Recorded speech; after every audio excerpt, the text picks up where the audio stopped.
پہلی بات تو آپ یہ دیکھیں جو اس میں جو مین ایشو ہے کہ آج ایک بات تو ثابت ہو گئی کہ سائفر تھا. اگر آپ دیکھیں پچھلے دنوں پچھلے جو زمانہ تھا جب یہ سائفر کی بات ہوئی تو سب نے کہا کہ جی سائفر کوئی چیز ہی نہیں ہے.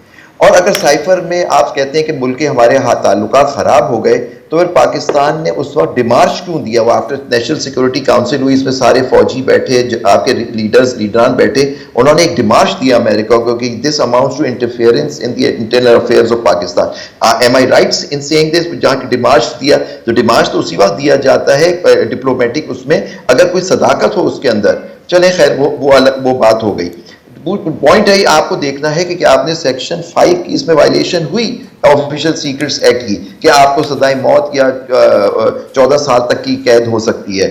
تو یہ ساری چیزیں تو میرٹ کی بات ہوتی ہے کہ میرٹ پہ اس کا کیا تھا. اب ایویڈنس مجید صاحب آ جائیں یا اعظم خان آ جائیں، اعظم خان بھی جس طرح سے آئے آپ نے بھی دیکھا، ہم نے بھی دیکھا، غائب ہو گئے، پٹیشنیں داخل ہوئی، مسنگ پرسن ہو گئے اور آئے اور 164 کا بیان دے دیا. لیکن جو فنڈامنٹل چیز ہے، آئین، ہمارا آئین بڑا محترم ہے، اس کے اندر 2-3 آرٹیکلز ہیں آئین کے، وہ کورٹ دیکھے گی اور اب اس کی جب اپیل ہوگی. آرٹیکل 10 کہتا ہے کہ آپ ایک پارٹی کو حق ہے کہ اپنی مرضی کے وکیل سے کنسلٹ کرے اور ڈیفینڈ کرے. یہ آرٹیکل 10(1) ہمارا کانسٹیٹیوشن کا کہتا ہے. آرٹیکل 10 یہ کہتا ہے کہ ان criminal cases fair trial and due process ہونا چاہیے.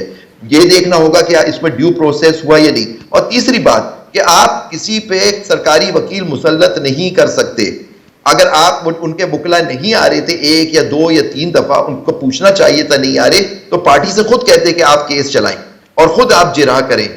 اور تو لیکن پھر بھی آپ سرکاری وکیل نہیں اپوائنٹ کر سکتے. اس پہ ججمنٹس ہیں لاہور ہائی کورٹ کی، سندھ ہائی کورٹ کی، سپریم کورٹ آف پاکستان کی، کہ یہ اس طرح سے آپ مسلط نہیں کر سکتے. سرکاری وکیل یا ڈیفینس کاؤنسل اسی وقت دیتے ہیں جب وہ ایک پارٹی افورڈ نہیں کر سکتی. عابد زبیری صاحب آپ کیا کہیں گے؟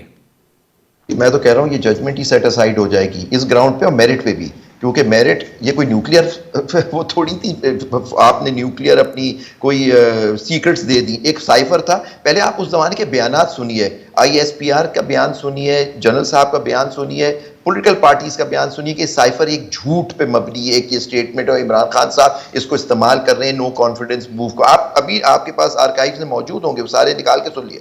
آج یہ بات تو پھر اسی جھوٹ پہ ان کو سزا پھر کیوں دے دی گئی 10 سال کی؟ تو یہ مجھے یہ بالکل میرٹ پہ بھی یہ کیس نہیں بنتا میرے حساب سے. یہ تو ٹیکنیکلٹیز چھوڑ دیجیے، جو انصاف کی دھجیاں اڑائی گئی ہیں. دیکھیں، اور میں 10(a) کی صرف بات نہیں کر رہا، 10(1) آرٹیکل 10(1) 10(1) کہتا ہے کہ جی آپ کا رائٹ ہے فنڈامنٹل کہ اپنے وکیل سے کنسلٹ کریں اور ڈیفینڈ کریں، ڈیفینڈ ہوں اپنے وکیل کے تھرو. 10(1) کی بات کروں، 10(a) تو ڈیو پروسیس اس کی بات کرتا ہے.